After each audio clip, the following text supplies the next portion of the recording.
Vidyadevi శివకృష్ణతో phone మాట్లాడుతూ ఉంటే సీత చాటుగా ఉండి వింటూ ఉంటుంది. ఇప్పుడు టీచర్ మాట్లాడిన దాన్ని బట్టి, నాన్న మాట్లాడిన దాన్ని బట్టి ఏమీ అర్థం కాలేదు.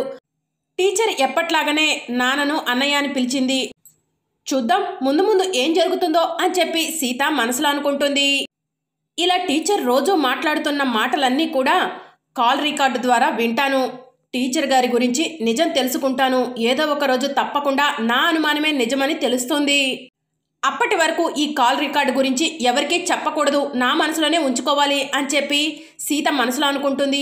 మరోవైపు శివకృష్ణ లలిత ఇద్దరు కూడా సీత బాగా డబ్బులు సంపాదిస్తుందంటండి, అందరికీ గిఫ్ట్లు కూడా ఇస్తుందంట, తన మేనత్తకు ఫోన్ కొనిచ్చిందంట అని చెప్పి లలిత అంటూ ఉంటుంది. అక్కడ సీతకు సుమతి అండుంది. కానీ సుమతికి మనం ఏం చేయలేకపోతున్నామని నాకు బాధగా ఉంది లలిత అని చెప్పి శివకృష్ణ అంటూ ఉంటే, మీరేం బాధపడకండి, అక్కడ ఉంది సుమతి అని అందరికీ తెలిసే వరకు మనం ఏం చేయలేము అని చెప్పి లలిత అంటుంది. సీత బిజినెస్ పెట్టి డబ్బు సంపాదిస్తుందంటే మనకే ఇంత సంతోషంగా ఉంది, అలాంటిది అక్కడ రామ్ ఎంత సంతోషంగా ఉన్నాడో ఏంటో అని శివకృష్ణ లలిత అనుకుంటూ ఉంటారు. మరోవైపు రామ్ బెడ్రూమ్లో ఉంటాడు. సీత అందరికీ గిఫ్ట్లు ఇచ్చింది, నాకు మాత్రమే ఎందుకు ఇవ్వలేదు, నన్ను మర్చిపోయిందా లేకపోతే కావాలనే ఇవ్వలేదా అని చెప్పి రామ్ ఆలోచిస్తూ ఉంటాడు. ఇంతలో సీత పాలు తీసుకొని రామ్ బెడ్రూమ్కి వస్తుంది. మామ పాలివ్వగో అని చెప్పి సీత అంటూ ఉంటే, నాకేం వద్దు అని చెప్పి రామ్ అంటాడు. అదేంటి మామ, రోజు తాగుతావు కదా, ఈరోజు ఎందుకు తాగో అని చెప్పి సీత అంటూ ఉంటే, అందరికీ గిఫ్ట్లు ఇచ్చి నాకు గిఫ్ట్ ఇవ్వలేదు కదా, నేను అలిగాను సీత అని చెప్పి రామ్ అంటూ ఉంటే, ఓ నా మామకు అందుకు కోపం వచ్చిందా, అందరికీ గిఫ్ట్లు కొని నీకు కొనకుండా ఎలా ఉంటాను మామ, అందరికంటే ముందు మొదటగా నీకే గిఫ్ట్ కొన్నాను మామ అని చెప్పి సీత గిఫ్ట్ తీసుకొచ్చి రామ్కి ఇస్తుంది. రామ్ ఓపెన్ చేసి చూసి, బ్రాస్లెట్, ఇది అందరి ముందు ఇచ్చి ఉండొచ్చు కదా, నీ గౌరవం ఇంకా పెరిగేది కదా సీత అని చెప్పి రామ్ అంటాడు. ఇది నేను గౌరవం పెంచుకోవడానికి నీకు ఇవ్వట్లేదు మామ, నాకు నీపై ఉన్న ప్రేమను చూపించడానికే ఇస్తున్నాను అని సీత చెప్తూ ఉంటే, ఇంత కాస్ట్లీ గిఫ్ట్ ఎందుకు, ఏదైనా చిన్నది ఇవ్వచ్చు కదా అని చెప్పి రామ్ అంటూ ఉంటే, ఆ బ్రాస్లెట్ మీద ఏముందో చూడు మామ అని చెప్పి సీత అనటంతో, ఆర్ఎస్ ఉన్నాయి సీత అంటే ఏంటి అని రామ్ అడగగానే, ఆర్ అంటే రామ్, ఎస్ అంటే సీత, ఈ బ్రాస్లెట్ నువ్వు పెట్టుకున్న ప్రతిసారి నేను గుర్తు రావాలి మామ, అలాగే మన ఇద్దరి మధ్య ప్రేమ కూడా ఈ అక్షరాలు రెండు ఎలా కలిసి ఉన్నాయో అలానే కలిసి ఉండాలని ఇలా రాపిచ్చాను అని చెప్పి సీత అంటుంది. ఏదైనా చిన్నదిస్తే బాగుండేది అని రామ్ అంటూ ఉంటే, అది కాదు మామ, మా అత్తమ్మ, అదే మీ అమ్మ మామయ్య గారికి మొదటగా బ్రాస్లెట్నే బహుమతిగా ఇచ్చిందంట, ఆ బ్రాస్లెట్ని మామయ్య ఎంత అపురూపంగా చూసుకుంటున్నారో మీకు కూడా తెలుసు కదా, అందుకే అత్తమ్మ ఇచ్చిన లాంటి గిఫ్టే నేను కూడా నీకు ఇచ్చాను మామ అని చెప్పి సీత అంటూ ఉంటే, ఓ మీ అత్తమ్మ బాటలోనే నడుస్తున్నావన్నమాట అని రామ్ అంటూ ఉంటే, అవును మామ, నా అత్తమ్మ దారి నాది ఒకటే అని చెప్పి సీత అంటుంది. కానీ మా అమ్మ మాకు దూరమైంది సీత అని రామ్ అనగానే, మామ అలా మాట్లాడకు, ఎప్పుడు కూడా మనం దూరం అవ్వకూడదు, మన ఇద్దరం కలిసే ఉండాలి అని చెప్పి సీత అంటూ ఉంటే, నేనేదో క్యాజువల్గా అన్నాను, నువ్వు దాన్ని అంతలా ఫీల్ అవ్వాల్సిన అవసరం లేదు సీత అని చెప్పి రామ్ అంటాడు. అవును మామ, నాకు రొటీన్ గిఫ్ట్ లేదా అని చెప్పి సీత అంటూ ఉంటే, అది రొటీన్ కాదు రిటర్న్ గిఫ్ట్ అని చెప్పి రామ్ చెప్పడంతో, అదేలే మామ అని చెప్పి సీత అంటూ ఉంటే, ఎందుకు లేదు ఉంది అని చెప్పి రామ్ సీతను హగ్ చేసుకొని కిస్ ఇస్తాడు. ఇక మరోవైపు మార్నింగ్ అవుతుంది. మహాలక్ష్మి వాళ్ళు హాల్లో కూర్చొని కాఫీ తాగుతూ ఉంటారు. ఈసారి కేఎంఆర్ గ్రూప్ షేర్స్ బాగా పెరిగాయి జన అని చెప్పి మహాలక్ష్మి అంటూ ఉంటే, మనం కూడా ముఖర్జీ గారి ప్రాజెక్ట్ చేస్తే మనకు కూడా పెరిగాయి అని చెప్పి జనార్దన్ అంటాడు. సీత పుణ్యాన అది చేసినట్టే ఉందిలే అని చెప్పి మహాలక్ష్మి అంటూ ఉంటే, దాంట్లో నీ పాపం కూడా ఉంది కదా అని చెప్పి జనార్దన్ అంటాడు. ఇదంతా సీత కిచెన్లో కూరగాయలు కట్ చేసుకుంటూ వింటూ ఉంటుంది. అదేంటి జన అలా మాట్లాడుతున్నావు, నేను చేసింది సుమతి కోసమే కదా అని చెప్పి మహాలక్ష్మి అంటూ ఉంటే, సుమతి కోసమైనా అక్కడ నువ్వు బ్యాడ్ అయ్యావు అని చెప్పి జనార్దన్ అంటాడు. ఇక ఇంతలో జనార్దన్ ఆఫీస్ నుంచి మూర్తి గారు వస్తారు. రండి మూర్తి గారు, ఇలా వచ్చారేంటి అని చెప్పి మహాలక్ష్మి జనార్దన్ అడుగుతూ ఉంటే, మీరు ఆఫీస్కి రాక చాలా రోజులైంది కదా సార్, పెండింగ్ ఫైల్స్ అన్నీ కూడా సైన్ చేయించుకుందామని వచ్చాను అని చెప్పి మూర్తి గారు చెప్తూ ఉంటే, కూర్చోండి మూర్తి గారు అని చెప్పి మహాలక్ష్మి అంటూ ఉంటే, పర్వాలేదు అని చెప్పి మూర్తి గారు అంటారు. మీ ఫ్యామిలీ ఎలా ఉంది మూర్తి గారు అని చెప్పి జనార్దన్ అడుగుతూ ఉంటే, మీ దయ వల్ల మా ఫ్యామిలీ బాగానే ఉంది సార్ అని చెప్పి మూర్తి గారు అంటారు. మా దయ ఏముంది మూర్తి గారు అని చెప్పి మహాలక్ష్మి అంటూ ఉంటే, ఆ రోజు సుమతి మేడం గారు చేసిన సహాయం వల్లే నేను నా కుటుంబం ఇలా ఉన్నాము అని చెప్పి మూర్తి గారు చెప్తూ ఉంటారు. ఇంతలో జనార్దన్ సాయం చేస్తూ ఉంటే అప్పుడే సీత వచ్చి కాఫీ ఇదిగోండి అని చెప్పి ఇస్తూ ఉంటుంది. ఏంటండి మీకు మా అత్తమ్మ సుమతి గారు తెలుసా అని చెప్పి అంటూ ఉంటే, ఎందుకు తెలియదమ్మా, నేను రోడ్డు మీద పడి ఉంటే మీ అత్తమ్మ సుమతి గారే నన్ను జనార్దన్ గారికి పరిచయం చేసి ఉద్యోగం ఇప్పించారు, నా కుటుంబాన్ని ఆదుకున్నారు అని చెప్పి చెప్తూ ఉంటాడు. మీకు చిన్న ఉద్యోగం ఇస్తేనే మీరు మా అత్తమ్మను ఇంతలా పొగుడుతున్నారు. కొంతమందికి మా అత్తమ్మ జీవితమే ఇచ్చింది, కానీ ఏ రోజు మా అత్తమ్మని వాళ్ళు పొగడరు అని చెప్పి సీత అంటుంది. నేను ఎప్పుడైనా లంచ్ అవర్లో లంచ్ చేసి చిన్న కునుకు తీస్తే సుమతి గారు మెల్లగా నన్ను నిద్రలేపేవాళ్ళు, తరువాత నన్ను అప్పుడప్పుడు ఆట పట్టిస్తూ ఉండేవాళ్ళు అని మూర్తి గారు చెప్తూ ఉంటే, ఇక్కడ కొంతమంది మాత్రం గాఢ నిద్రే పోతున్నారు, కానీ పట్టించుకునే వాళ్ళే లేరు అని చెప్పి సీత అంటుంది.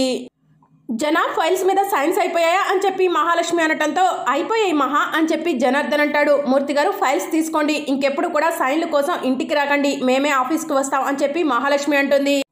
ఇక జనార్దన్ అక్కడి నుంచి వెళ్ళిపోతాడు. ఇక అప్పుడే మూర్తి గారికి ఎదురుగా విద్యాదేవి వస్తూ ఉంటుంది. విద్యాదేవి మూర్తి గారిని చూడగానే, ఏం మూర్తి గారు ఎలా ఉన్నారు, మీ ఫ్యామిలీ ఎలా ఉంది, మీ పిల్లలు లైఫ్లో సెటిల్ అయిపోయారా, ఆఫీస్ అవర్స్లో ఇంకా నిద్రపోతూనే ఉన్నారా అని చెప్పి విద్యాదేవి అడుగుతూ ఉంటే, మూర్తి గారు ఒక్కసారి షాక్ అయ్యి, అమ్మా మీరెవరు, అచ్చం మా సుమతి మేడం మాట్లాడినట్టే మాట్లాడుతున్నారు, మా సుమతి మేడంకి మీకు ఏంటి సంబంధం అని చెప్పి మూర్తి గారు అడుగుతూ ఉంటారు.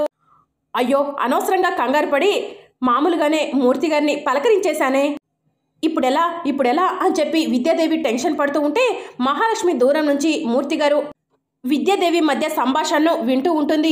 మిమ్మల్నేనమ్మా, మీరెవరు, అచ్చం మా సుమతి మేడం మాట్లాడినట్టే మాట్లాడారు అని చెప్పి మూర్తి గారు అంటూ ఉంటే, మీరు గురుమూర్తి గారేనా అని చెప్పి విద్యాదేవి అంటూ ఉంటే, నేను గురుమూర్తిని కాదు లింగమూర్తినమ్మా అని చెప్పి అతను చెప్తూ ఉంటే, సారీ అండి, నాకు తెలిసిన గురుమూర్తి గారు అనుకున్నాను అని చెప్పి విద్యాదేవి అంటుంది. కానీ మీరు మాట్లాడుతుంటే మా సుమతి మేడమే గుర్తొస్తుంది అని చెప్పి అతను అంటూ ఉంటే, ఆ సుమతికి నాకు ఎటువంటి సంబంధం లేదు అని చెప్పి విద్యాదేవి కంగారు పడి లోపలికి వెళ్తూ ఉంటే, మహాలక్ష్మి అప్పటి వరకు మాటలన్నీ కూడా విని చాటుగా వెళ్ళి దాక్కుంటుంది. ఇక వెంటనే మహాలక్ష్మి అర్చన ఇద్దరు కూడా రూమ్లోకి వెళ్ళిపోతారు. మన ఆఫీస్లో ఉండే మూర్తి గారి గురించి తెలిసినట్టు ఆ విద్యాదేవి ఎలా మాట్లాడింది, అచ్చం సుమతిలాగా. ఆ మూర్తి గారు గుర్రు పెట్టి నిద్రపోతారని సుమతికి తప్ప ఎవరికీ తెలీదు అని చెప్పి మహాలక్ష్మి అంటూ ఉంటే, రోజు ఆఫీస్కి వచ్చే నాకే తెలీదు, అలాంటిది మన ఆఫీస్ మొహం చూడని ఆ విద్యాదేవికి మూర్తి గారు నిద్రపోతారన్న విషయం ఎలా తెలిసింది మహా అని చెప్పి అర్చన అంటూ ఉంటుంది.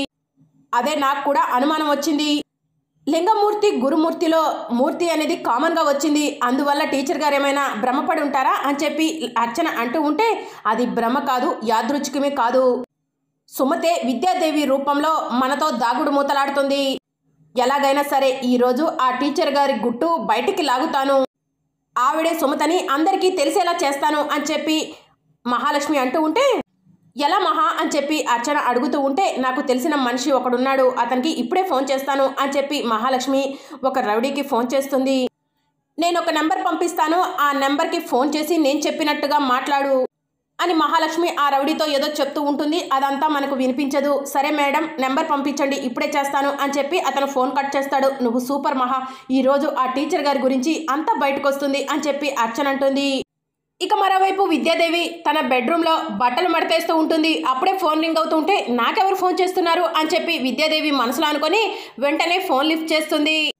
హలో ఎవరు అని చెప్పి విద్యాదేవి అంటూ ఉంటే, నేనెవరో నీకు తెలీదు, కానీ నువ్వెవరో నాకు తెలుసు, నువ్వు సుమతివే కదా, నువ్వు ఆ ఇంట్లో ఎందుకు ఉంటున్నావో నాకు అన్ని విషయాలు తెలుసు అని చెప్పి అతను అనటంతో, మీరేదో రాంగ్ నెంబర్కి ఫోన్ చేశారు, నేను సుమతిని కాదు అని చెప్పి విద్యాదేవి చెప్తూ ఉంటే, నా దగ్గర ఆధారాలున్నాయి అని చెప్పి అతను చెప్పడంతో విద్యాదేవి టెన్షన్ పడుతూ ఉంటుంది. అప్పుడే అటుగా వెళ్తున్న సీత విద్యాదేవిని చూసి, టీచర్ ఎందుకు ఇంతలా టెన్షన్ పడుతున్నారు, టీచర్కి ఫోన్ చేసింది ఎవరు, సుమత అత్తమ్మ గురించి చెప్పి ఎందుకు బెదిరిస్తున్నారు అని చెప్పి ఆలోచిస్తూ ఉంటుంది. మీరు రాంగ్ నెంబర్కి ఫోన్ చేశారండి, నేను సుమతిని కాదు అని చెప్పి విద్యాదేవి చెప్తూ ఉంటే, నా దగ్గర ఆధారాలున్నాయి, నువ్వు ఆ ఇంట్లో ఎందుకు ఉంటున్నావో కూడా నాకు తెలుసు, నేను చెప్పిన లొకేషన్కి 2 లక్షలు తీసుకొని అర్జెంటుగా రాకపోతే ఆధారాలతో సహా మీ ఇంటికి వచ్చి నువ్వే సుమతివని నిరూపిస్తాను అని చెప్పి ఫోన్లో మాట్లాడుతూ ఉంటాడు. ఏంటి నేను చెప్పిన దగ్గరికి వస్తావా అని చెప్పి అతను అడగగానే, వస్తాను అని చెప్పి విద్యాదేవి చెప్తూ ఉంటే, సరే నా ఫోన్ నుంచి లొకేషన్ షేర్ చేస్తాను అక్కడికి వచ్చాయి అని చెప్పి అతను చెప్పి ఫోన్ కట్ చేస్తాడు. ఇక విద్యాదేవి కంగారు పడుతూ బ్యాగ్లో 2 లక్షలు పెట్టుకొని బయటికి వెళ్తూ ఉంటే, సీత టీచర్ ఎక్కడికి వెళ్తుంది, ఎందుకు టీచర్ ఇంతలా కంగారు పడుతున్నారు అని చెప్పి మనసులో అనుకొని చాటుగా వెళ్ళి టీచర్ వెళ్తూ ఉండటాన్ని గమనిస్తూ ఉంటుంది. మరోవైపు మహాలక్ష్మి అర్చన ఇద్దరు కూడా హాల్లో కూర్చొని బాంబు ఈ టైం కల్లా బ్లాస్ట్ అవ్వాలి, ఎందుకు ఇంకా బ్లాస్ట్ అవ్వలేదు మహా అని చెప్పి అర్చన అడుగుతూ ఉంటే, అదిగో టీచర్ గారు వస్తున్నారు అని చెప్పి మహాలక్ష్మి చెప్తూ ఉంటుంది. ఇక విద్యాదేవి కంగారు పడుతూ తడబడుతూ రావటం చూసిన అర్చన, నాకు ఈవిడే సుమతకు కనిపిస్తుంది మహా అని చెప్పి అర్చన అంటుంది. ఏం విద్యాదేవి గారు ఎక్కడికి వెళ్తున్నారు అని చెప్పి మహాలక్ష్మి అర్చన అడుగుతూ ఉంటే, చిన్న పని ఉందండి చూసుకొని వస్తాను అని చెప్పి విద్యాదేవి చెప్తుంది. ఏదో కంగారుగా ఉన్నట్టున్నారు అని చెప్పి మహాలక్ష్మి అడుగుతూ ఉంటే, కంగారేం లేదండి అని విద్యాదేవి వెళ్తూ ఉంటే ఎదురుగా రామ్ వస్తాడు. రామ్ని కూడా పట్టించుకోకుండా విద్యాదేవి వెళ్తూ ఉంటే, అమ్మా ఎక్కడికి వెళ్తున్నారు, ఏంటి టెన్షన్లో ఉన్నారు అని చెప్పి రామ్ అంటూ ఉంటే, చిన్న పనుంది బాబు ఇప్పుడే వస్తాను అని చెప్పి విద్యాదేవి చెప్తూ ఉంటే, ఎలా వెళ్తారు, నేను డ్రాప్ చేయనమ్మా అని చెప్పి రామ్ అంటూ ఉంటే, నీకోసం సీత ఎదురు చూస్తుంది వెళ్ళు బాబు అని చెప్పి విద్యాదేవి అంటుంది. ఇక రామ్ లోపలికి వచ్చి ఏంటి పిన్ని అని చెప్పి అంటూ ఉంటే, మాకు కూడా అదే అర్థం కావట్లేదు, టీచర్ గారు ఎందుకో టెన్షన్ పడుతూ వెళ్తున్నారు, నీకోసం సీత వెయిట్ చేస్తుంది వెళ్ళు రామ్ అని చెప్పి అర్చన అనటంతో రామ్ అక్కడి నుంచి వెళ్ళిపోతాడు.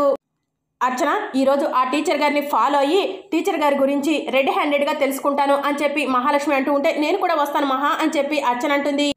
నువ్వు ఇంట్లోనే ఉండు అని చెప్పి మహాలక్ష్మి అంటుంది.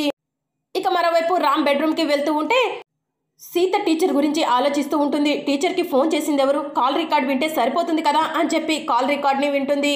టీచర్ గారిని 2 లక్షలు తీసుకొని రమ్మనటం అదంతా విని సీత షాక్ అవుతుంది. మరి అప్కమింగ్ ఎపిసోడ్లో ఏం జరగబోతుందో తెలుసుకోవాలనుకుంటున్నారా? అయితే ఛానల్ను సబ్స్క్రైబ్ చేసుకొని సపోర్ట్ చేయడం మర్చిపోకండి. Thank you for watching.